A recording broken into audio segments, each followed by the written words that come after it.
Hadirin rahimakumullah. Alhamdulillah minggu kemarin kita membahas mengenai sujud sahwi. Sebenarnya ada dua yang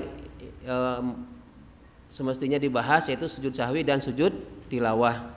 Tetapi ternyata untuk sujud sahwi kemarin tidak cukup untuk sujud tilawahnya.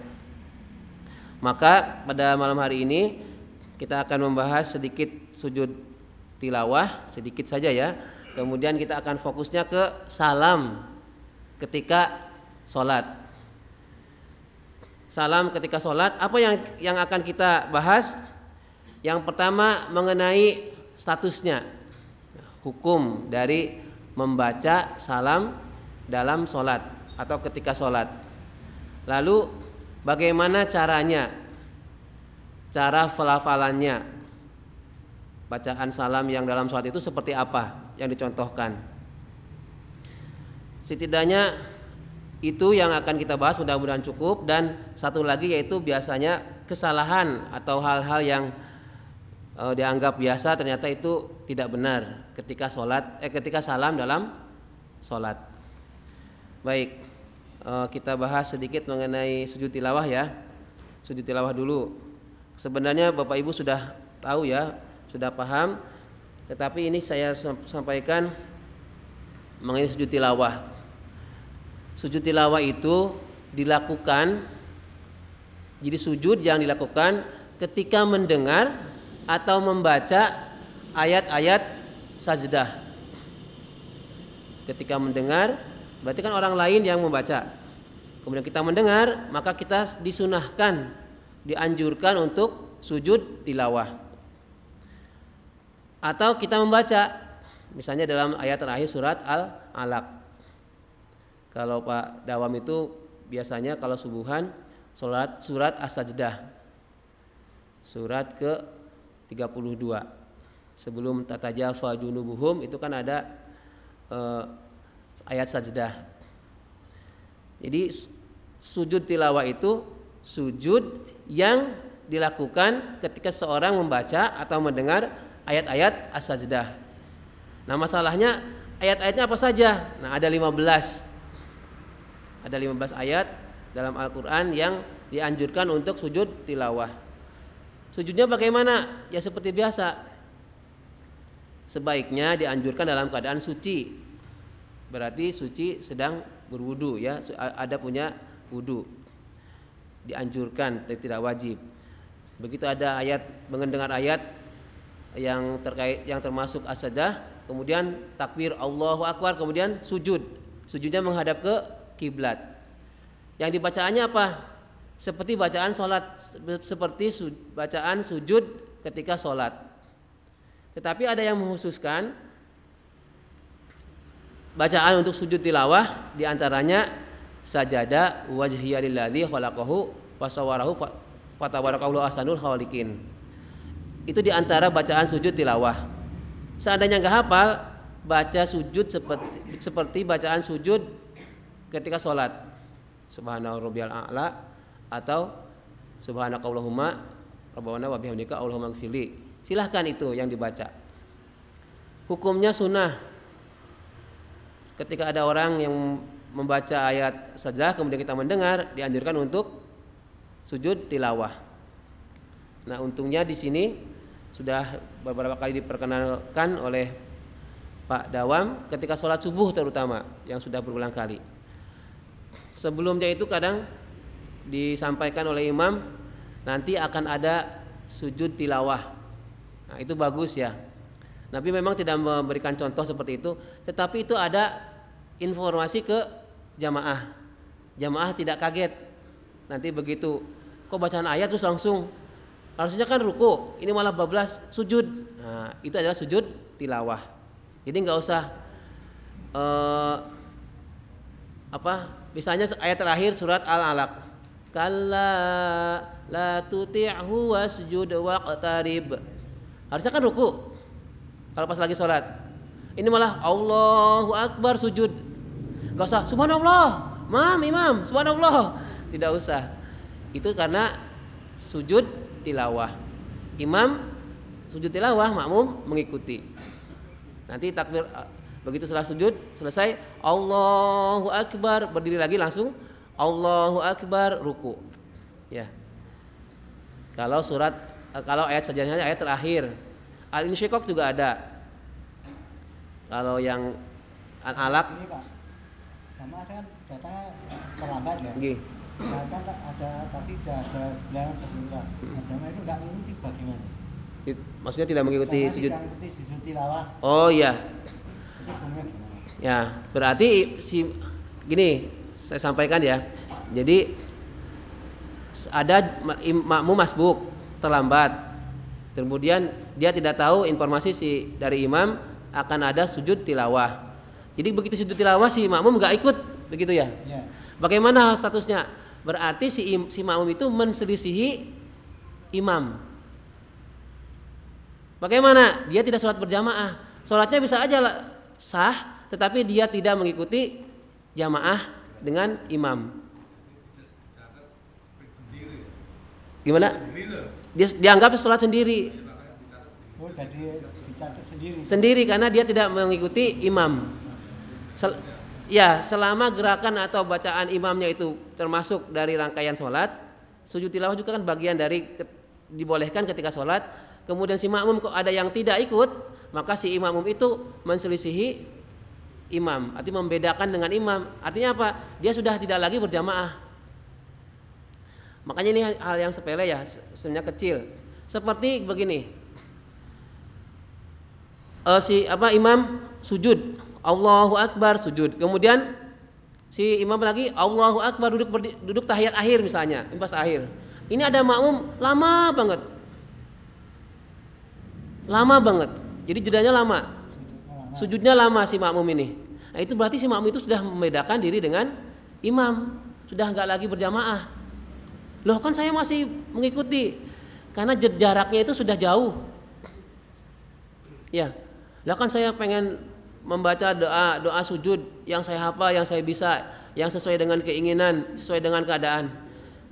Kalau mau membaca doa-doa yang panjang pas ketika sujud atau memanjatkan doa khusus ketika sujud, sebaiknya tidak pas bersolat berjamaah. Kalau sudah berjamaah maka apa? Ikuti imam. Apalagi kalau di depan. Nah, itu bisa mengacaukan yang di sampingnya atau di belakang imam si makmum yang di belakangnya lagi. Itu kan sepertinya sepele ya. Seperti salam saja. Nah, ini yang kita akan bahas. Begitu imamnya assalamualaikum, ada yang masih bacaan lama banget. Imamnya sudah astagfirullahaladzim, sudah baca Allah manta salam, ini baru assalamualaikum. Nah, itu juga jauh jaraknya, menselisihi imam. Jadi harus diberitahu apa itu namanya kalau kita harus manut makmum gitu ya. Harus makmum iman. Jadi kalau baca kan kadang assalamualaikum sudah lama, dia baru tengok kanan, tengok kiri. Nah, itu. Seperti sujud tilawah tadi ya. Iya. Jadi dia sudah menselisihi jamaah, menselisihi imam, sehingga apa? Dia tidak lagi jamaah. Apalagi kalau sudah ketinggalan ada satu rukun. Ada satu rukun, imamnya sudah naik, misalkan mau rakaat ketiga, ini masih tahiyat terus. Si imamnya meruku malah baru berdiri. Nah, tapi itu jarang ya. Itu maksudnya apa?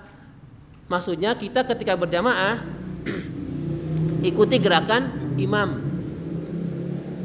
Paling enak tuh jadi makmum memang ya. Ikuti aja gerakan imam. Imam takbir, kita ikut takbir. Imam ruku, kita ruku. Gitu ya. Jadi sujud tilawah hukumnya sunnah. Baik, itu cukup ya yang sujud tilawah. Seandainya mau pas lagi baca Al-Quran kok di Al-Quran itu ada di pinggirnya ada tandanya. Sajdah itu ada tandanya. Ini termasuknya biasanya ada di garis bawah atau ditebelin atau ada tanda di samping kanan kirinya itu ada tanda. Ini termasuk ayat sajdah. Nggih. Kalau kita baca Quran, nggih. ada ayat sajdah. Apa kita harus sujud? Apa sujud itu hanya waktu sholat atau dia juga baca Al-Quran? Oh iya. Ketika kita sujud tilawah tidak mesti dalam sholat. Ketika di luar sholat pun kita sujud. Ini saya pengalaman cerita rutin ya. Setiap hari Rabu saya membaca surat As-Sajdah. Ketika baca ayat sajdah, saya berhenti, kemudian Allahu Akbar, saya geser kursinya, sujud. Di ruang tamu itu saya sujud. Kemudian sudah selesai baru tatajafa junubuhum 'anil madaji yad'una rabbahum. Kesananya itu. Jadi apa? Jadi sujud tilawah itu tidak hanya pas sholat, di luar sholat pun ketika membaca dan tahu itu ayat sajdah, sebaiknya kita sujud tilawah. Jadi hukumnya wajib. Tidak wajib, sunnah. Tidak harus, tidak pun tidak apa-apa. Cuma kalau kita ingin menambahkan pahala mengikuti Rasul, maka apa? Sujud, bertakbir, kemudian sujud tilawah. Ini saya ambilkan salah satu hadisnya dari Umar. Karena Nabi SAW yaqra'u alainal Qur'an fa idza marra bisajdah kabbara wa sajada ma'ahu. Riwayat Abu Dawud. Nabi Muhammad SAW itu membaca Al-Quran bersama kami. Kemudian ketika melewati atau mendapati ayat sajdah, Nabi Muhammad bagaimana? Kabbaro, bertakbir. Bertakbir kemudian wasajada. Allahu Akbar, kemudian sujud. Lalu apa? Wasajadna ma'ahu. Kemudian kami pun sujud bersama Rasul. Itu Rasulullah SAW membaca Al-Quran. Artinya apa? Tidak dalam sholat.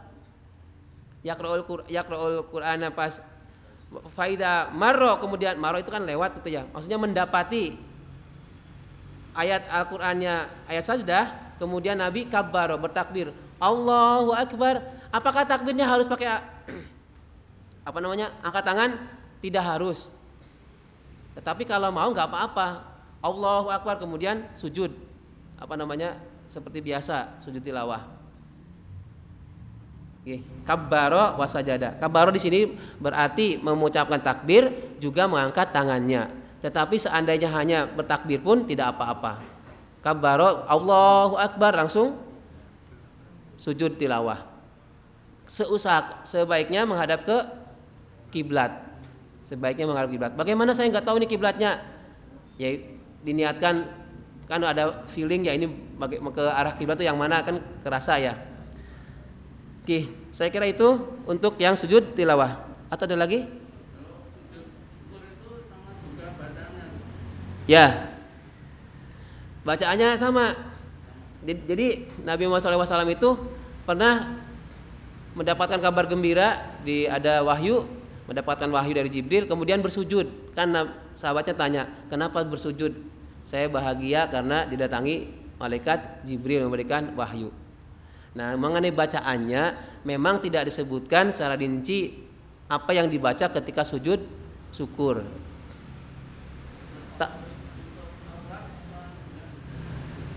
Sebaiknya itu dalam keadaan suci dan menutup aurat. Mas, itu lumayan daripada nggak sama sekali. Itu lumayan. Kan bagi yang muslim kan biasanya kalau menggulkan bola kan di tanah. Ya itu perdebatan juga ya. Tapi kalau orang kan gini-gini. Ada yang selebrasinya berbeda-beda ya. Bagaimana kalau pas sepak bola kemudian sujud, kadang kelihatan auratnya nih, lalu kan nggak selutut. Bagaimana? Tidak apa-apa, berarti dia sudah mengekspresikan kegembiraannya lewat syukur kepada Allah dengan sujud. Meskipun sebaiknya kalau sujud itu menutup aurat dan dalam keadaan suci, itu sebaiknya. Tapi kan kita tidak dalam keadaan tertentu mendapat kabar baik, mendapatkan rezeki, kesenangan, kayak kita bersujud spontan gitu ya nggak apa-apa. Tapi sebaiknya itu ketika dalam keadaan suci, di tempat yang suci, menutup aurat. Nah, jadi misalnya mendapatkan kabar gembira, saya segera wudhu, ambil wudhu, pakai baju yang rapih, tutup aurat, kemudian sujud di tempat yang suci juga ya. Jadi nggak langsung atau begitu kabar, Pak Ud, Anda mendapatkan uang 108 triliun misalnya. Siapa dari yang kemarin itu kan koruptor itu, siapa tahu dilimpahkan ke saya ya. Yes, misalkan alhamdulillah saya itu segera saya ambil wudhu kemudian sujud syukur ya. Tapi itu nggak mungkin ya. Itu yang mustahil. Maksud saya yang syukurnya itu karena ekspresi spontan. Kalau pas sepak bola itu sudah lumayan, itu lebih baik dia. Maksudnya ada yang lebih baiknya apa? Dia sadar bahwa dia bisa ngegol itu adalah atas nikmatnya Allah. Kemudian dia bersyukur. Itu nggak apa-apa ya. Kalau ada orang yang ekstrim, wah apa gak gaya-gaya amat, nggak ada sunahnya. Ya memang nggak ada, nama Nabi Muhammad nggak ada bal-balan kok ya. Ya kan nggak ada bal-balannya. Itu ada ekspresinya si pemain muslim terutama untuk tanda syukurnya, tanda senangnya atas kemampuan mencetak gol. Ya. Ada yang ya. Ya itu kan bonus ya. Jadi ekspresinya seorang pemain bal-balan dengan cara sujud syukur di situ tidak apa-apa ya. Kan belum tentu juga itu menghadap kiblat ya. Apalagi kalau main bolanya di mana bukan nggak hafal tempatnya mana, arah barat, arah timur, mungkin asal aja. Yang penting sujud. Baik, sujud tilawah sudah. Sekarang yang salam. Salam ketika sholat. Saya mengambil dari status dari bagaimana salam dalam sholat itu, mengambil dari kitab klasik dulu ya. Biasa ini kitab Takrib dan kitab Safinah. Dalam kitab Takrib, dalam matan Takrib Abu Suja itu disebutkan faslun wa arkanus sholat sama niata asyara ruknan. Ada bab khusus mengenai rukun-rukun sholat, yaitu ada 18 rukun.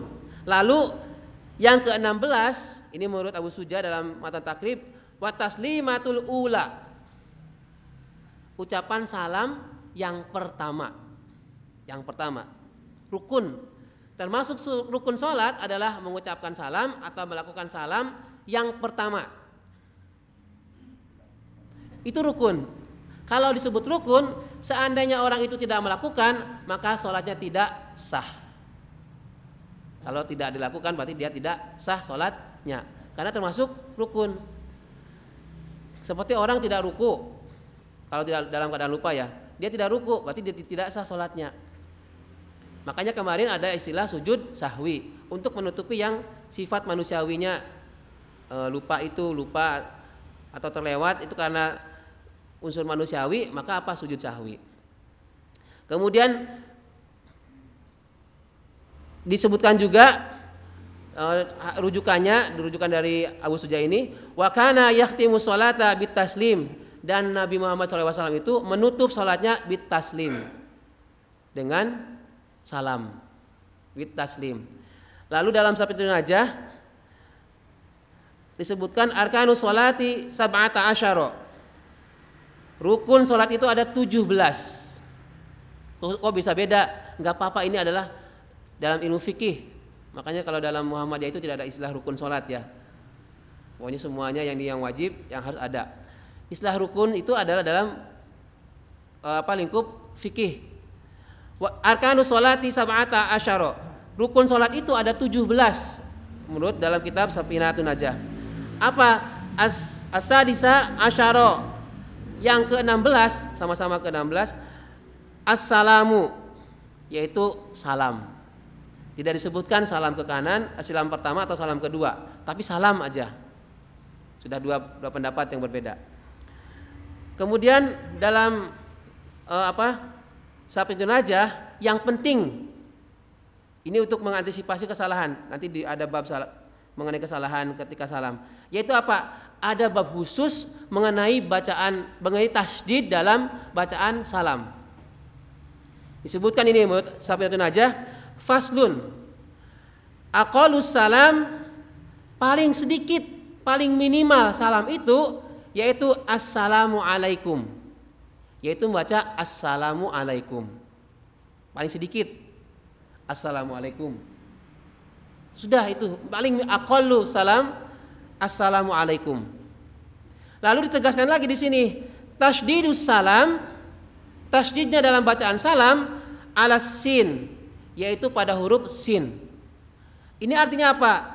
Ada tasydid dalam bacaan assalamu. Sehingga salah kalau ada orang salamnya itu assalamualaikum, assalamualaikum, meskipun assalamualaikum warahmatullahi wabarakatuh, itu salah. Kenapa salah? Karena tidak ada alif lamnya yang dibaca. Karena apa? Assalamu, bukan salamu alaikum. Nanti ya di sini ya, jadi dibahas lagi, disinggung lagi. Yang betul itu bukan assalamualaikum, itu salah. Tapi assalamualaikum minimal, atau assalamualaikum warahmatullah, atau assalamualaikum warahmatullahi wabarakatuh. Pilih yang mana yang paling Bapak Ibu adinallahu sukai atau senangi atau bisa. Tapi kalau menurut saya semuanya bisa. Assalamualaikum warahmatullahi wabarakatuh kan bisa ya.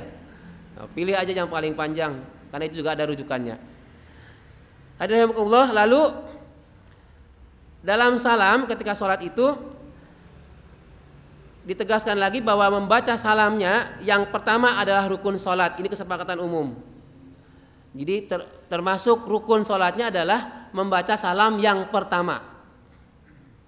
Maksudnya bagaimana? Assalamualaikum itu rukun. Setelah ini menghadapkan wajah ke kiblat, sudah enggak salam lagi ke kiri, tidak apa-apa. Misalnya sholat sendiri, Assalamualaikum, Astagfirullahaladzim, misalnya gitu. Enggak salam ke kiri, itu tidak apa-apa, tidak rukun, tidak termasuk rukun. Hanya saja ada sunnah yang tidak diambil. Hanya saja ada amalan sunnah yang tidak dilakukan. Sehingga apa? Nilai pahala sunnah menoleh ke kiri dengan Assalamualaikum warahmatullahnya itu tidak didapat. Nah, mending mana? Nah, eman-eman kan? Maka apa? Assalamualaikum ke kanan, Assalamualaikum ke kiri. Jangan gaya-gayaan Assalamualaikum ke atas, enggak ya. Ada yang menyebutkan bahwa ketika ke kanan itu adalah kepada malaikat. Untuk para malaikat. Assalamualaikum itu orang-orang yang sekitar. Jadi kita kan diapit oleh malaikat Raqib Atid. Ada malaikat penjaga di sekitar kita ini. Kita nggak tahu di mana letaknya. Nah, kita memberikan salam untuk mereka. Bukan saja assalamualaikum untuk yang di samping kita, tapi assalamualaikum ya semua. Ya, ada yang menafsirkannya itu adalah diantaranya memberikan keselamatan untuk para malaikat. Yang salamnya sekali karena ada assalamualaikum kemudian batal apa itu sudah sah apa ulangi lagi? Sudah sah, sudah tamat sholatnya, sudah selesai. Assalamualaikum terus ulang gitu. Misalnya ini siap kasus ya. Misalnya ini bukan saru ya. Assalamualaikum warahmatullahi wabarakatuh. Tut gitu ya.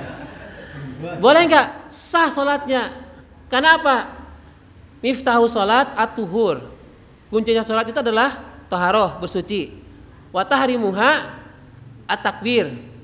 Untuk yang mengharamkan sholat itu adalah takbiratul ihram. Maksudnya begitu. Allahu Akbar. Sudah haram yang lainnya selain bacaan dan gerakan sholat. Lalu wa tahliluha, yang menghalalkan sholat, hanya itu merujuk ke sholat, yaitu at-taslim, membaca salam. Jadi begitu ini tangan telunjuk dibeginikan, kemudian assalamualaikum, tut, nah, sudah salamnya sudah sah, sholatnya sudah sah. Tapi jangan dipraktekkan, apalagi kalau pas di masjid. Assalamualaikum, tut, wah, nanti takutnya mengganggu konsentrasi sampingnya ya, atau yang mendengar. Ya, mungkin kejadian itu ya. Jadi yang pertama yang diutamakan. Lalu bagaimana dengan hukum menolehnya? Menoleh ke kanan sambil duduk tahiyatul akhir itu. Sunnah. Ternyata ada hadisnya itu, tapi ini jarang, hadis yang tidak familiar.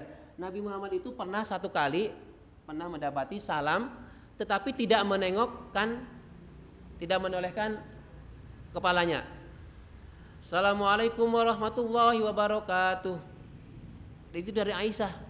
Jadi Nabi Muhammad SAW itu mengucapkan salam, tapi sama sekali tidak menoleh ke kanan, tidak menoleh ke kiri.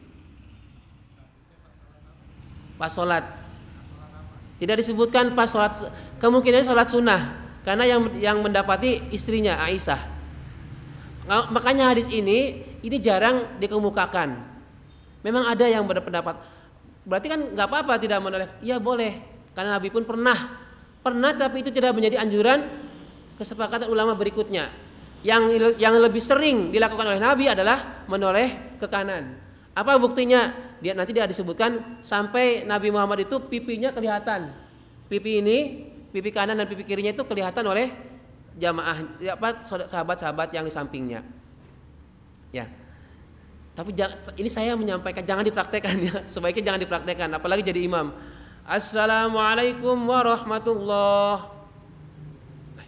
Pak Uti salam enggak sih? Kok enggak nengok gitu saja. Nanti malah bikin yang makmumnya ragu-ragu. Ya, kita yang umum tapi memang sesuai dengan ajarannya, yaitu apa? Menoleh ke kanan kemudian ke kiri. Saya pernah menemukan pas sholat. Ya. Imam mengucap salam. Itu sama makmum dijawab waalaikumsalam. Saya mau ketawa. Ya. Ya, enggak apa-apa itu. Ya. Sebaiknya dan tidak boleh dijawab salamnya seorang imam. Assalamualaikum warahmatullahi, kemudian imamnya yang belakang waalaikumsalam. Nah, itu bukan pengajian pemirsa ya. Ya mungkin kejadian. Namanya juga ada orang yang belum tahu itu, dia karena dia taunya. Kalau ada orang yang salah maka jawab. Dia ikut sholat. Imamnya assalamualaikum, dia jawab waalaikumsalam warahmatullahi wabarakatuh. Tidak ya, itu mungkin kejadian ya belum pernah, atau bisa jadi kalau anak kecil ya. Kalau anak kecil bisa jadi assalamualaikum kemudian waalaikumsalam warahmatullahi wabarakatuh. Wong anak saya itu waktu kecil itu kalau ketika saya begini langsung dia gini kok. Ya, saya gini. At-tahiyatulillah dia gini. Waktu kecil masih di gerojokan. Ya. Karena apa? Karena dia nggak tahu. Kalau kita nggak kuat nahan ketawa, bisa saja kita ketawa ya. Begitu at-tahiyatulillah langsung menang kan jempol. Yaitu adegan-adegan lelucon pas salat ya. Kemudian adapun salam yang kedua atau menoleh ke arah kiri adalah sunnah. Jadi silahkan. Jadi Bapak Ibu, ini sebagai catatan, jangan sampai ke kiri dulu, tapi ke kanan dulu baru ke kiri. Jadi tidak boleh mendahulukan yang seharusnya diakhirkan atau mengakhirkan yang seharusnya didahulukan.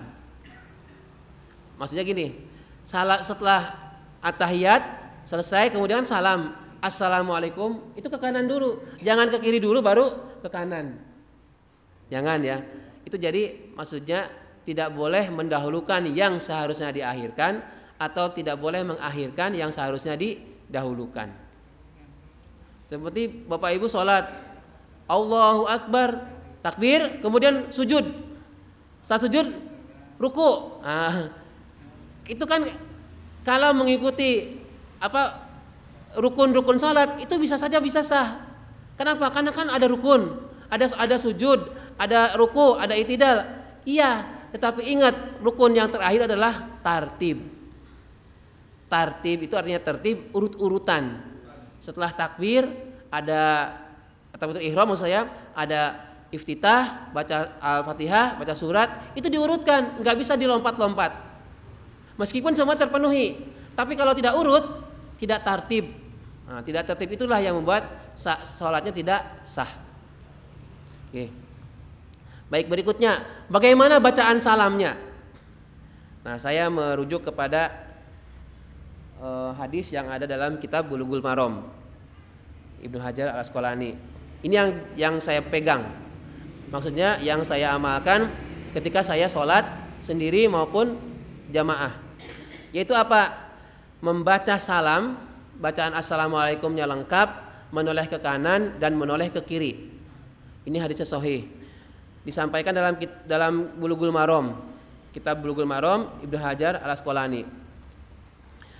Wa'il bin Hujr radhiyallahu anhu qala shallaitu ma'an nabi sallallahu alaihi wasallam fakana yusallimu an yaminihi assalamu alaikum warahmatullahi wabarakatuh wa an shimalihi assalamu alaikum warahmatullahi wabarakatuh. Ini dari sahabat Wa'il bin Hujr radhiyallahu anhu, ya cerita, saya sudah pernah sholat bersama Rasul. Kemudian saya mendapati Rasul itu, salamnya Rasul ketika sholat yaitu menengokkan an yaminihi. Ya, yamin yumna itu ke kanan dulu. Ke kanannya sambil mengucapkan assalamualaikum warahmatullahi wabarakatuh. Lengkap. Kemudian wa an shimalihi, dan menengok ke sebelah kiri, assalamualaikum warahmatullahi wabarakatuh. Lengkap. Bagaimana gerakannya? Apakah salam dulu baru menengok atau menengok dulu baru salam? Silahkan. Yang utamanya adalah salamnya. Menengoknya didahulukan boleh atau berbersamaan juga boleh. Misalnya selesai, kemudian assalamualaikum warahmatullahi wabarakatuh bersamaan, atau assalamualaikum warahmatullahi wabarakatuh juga boleh. Tapi jangan assalamualaikum warahmatullahi wabarakatuh baru nengok gitu ya. Nanti takutnya itu kalau jadi imam, yang di belakang menjadi ragu, ini imam sudah selesai belum bacaannya, apa salatnya. Itu yang pertama ya, bacaan salamnya dalam kitab Bulughul Maram. Ini hadis dari riwayat Abu Dawud, sahih, yang saya pakai ketika sholat sendiri maupun sholat berjamaah, mau jadi makmum maupun jadi imam, saya bacaannya lengkap. Lalu bagaimana suaranya? Kalau sholat sendiri sir, hanya kita sendiri yang mendengar. Kalau jadi makmum atau sendiri sir. Sedangkan jadi imam lantang, terdengar oleh makmum. Makmumnya itu mendengar. Kalau di sini kan bisa melihat, tapi kalau di belakang kan tidak bisa melihat, maka usahakan suaranya lantang. Assalamualaikum warahmatullahi wabarakatuh. Boleh nggak divariasikan? Misalnya assalamualaikum warahmatullahi wabarakatuh. Kalau saya lebih baik sama, meskipun Nabi Muhammad tidak memberikan mengenai intonasinya apakah lurus gitu atau ada tinggi kemudian rendah. Kan ada yang assalamualaikum warahmatullahi wabarakatuhnya itu lirih. Ada. Kalau saya lebih baik lantang semua. Assalamualaikum warahmatullahi wabarakatuh. Kemudian nengok kiri, assalamualaikum warahmatullahi wabarakatuh. Jadi di kanan kiri, kanan dulu, kemudian kiri, bacaannya sama, lengkap. Lalu bagaimana bacaan salam yang berikutnya? Alhamdulillah, setidaknya ada 5 bacaan salam yang dicontohkan oleh Nabi Muhammad SAW. Yang pertama, yang paling panjang, yaitu assalamualaikum warahmatullahi wabarakatuh ke kanan, assalamualaikum warahmatullahi wabarakatuh ke kiri, kanan kiri lengkap seperti yang tadi saya sampaikan. Yang kedua, ke kanan assalamualaikum warahmatullahi wabarakatuh lengkap, ke kiri assalamualaikum warahmatullahi ke kiri. Cepat ya, itu lebih 40. Kemudian yang ketiga, assalamualaikum warahmatullah ke kanan, ke kiri assalamualaikum warahmatullah. Kanan kirinya sampai warahmatullah. Lalu yang keempat, assalamualaikum warahmatullah, ke kirinya assalamualaikum. Lalu yang terakhir paling kecil yaitu assalamualaikum ke kanan. Stop, udah. Assalamualaikum, selesai. Tuhut misalnya kentut ya, itu sah. Hadirin rahimakumullah. Jadi kemudian yang saya tegaskan lagi mengenai salam ini, tidak ada anjuran atau contoh dari Nabi Muhammad SAW ketika salam itu tangannya dibuka. Assalamualaikum warahmatullahi wabarakatuh. Assalamualaikum warahmatullahi wabarakatuh. Pernah melihat? Ada ya? Itu tidak ada. Malah Nabi Muhammad SAW itu melarang. Assalamualaikum warahmatullahi wabarakatuh lisan dengan kepala, bukan tangannya ikut-ikutan. Assalamualaikum warahmatullahi wabarakatuh. Assalamualaikum warahmatullahi wabarakatuh. Itu tidak ada. Ya, yang ada hanya menoleh ke kanan, bukan tangannya tapi kepala, menoleh ke kiri. Kemudian Itu saja ya karena sudah sudah mancing isya. Ada pertanyaan untuk minggu depan? Lepas dari di Jawa sini pernah saya beberapa kali. Nggih. Imam membaca sabih di akhirnya itu kan Wasabbih bihamdi wastaghfirin. Musa itu. Oh ya, sufi Ibrahim wa Musa. Nah, itu dia menjawab alaihissalam. Ah. Itu hukumnya gimana? Ya, Dalam sholat maupun dalam hukum? dalam sholat atau bukan dalam sholat. Ya, ada yang itu saya pernah pelajari, tetapi kedudukan hadisnya itu tidak terlalu kuat. Hanya jadi ketika bacaan yang sufi Ibrahim wa Musa alaihissalam gitu ya, itu silahkan dibaca, tetapi jangan sampai mengganggu bacaan imam atau bacaan tetangga yang jamaah lainnya.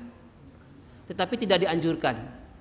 Jadi Nabi Muhammad SAW itu boleh mengucap tasbih, tetapi bukan pas sholat. Kan ada banyak ayat-ayat fasabbih. Maka baca subhanallah. Boleh berhenti dulu bacaan Al-Qur'annya kemudian subhanallah. Boleh. Tetapi kalau pas sholat jangan sampai mengganggu imam. Mengganggu bacaan imam atau mengganggu temannya. Jadi sampai lantang. Misalnya sufi Ibrahim wa Musa alaihissalam. Itu malah mengganggu ya. Nggih.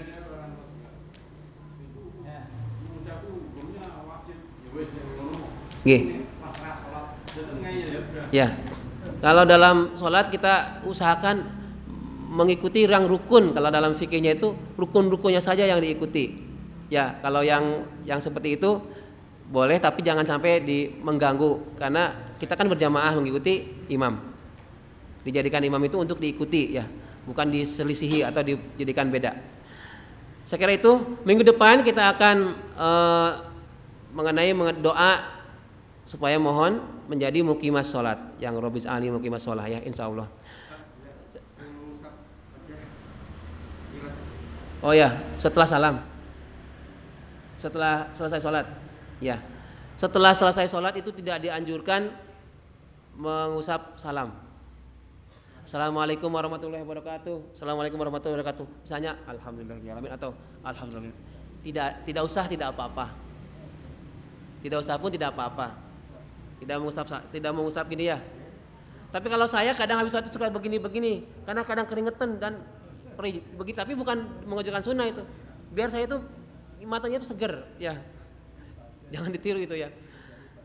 Saya kira itu cukup ya. Billahi taufiq wal hidayah. Assalamualaikum warahmatullahi wabarakatuh.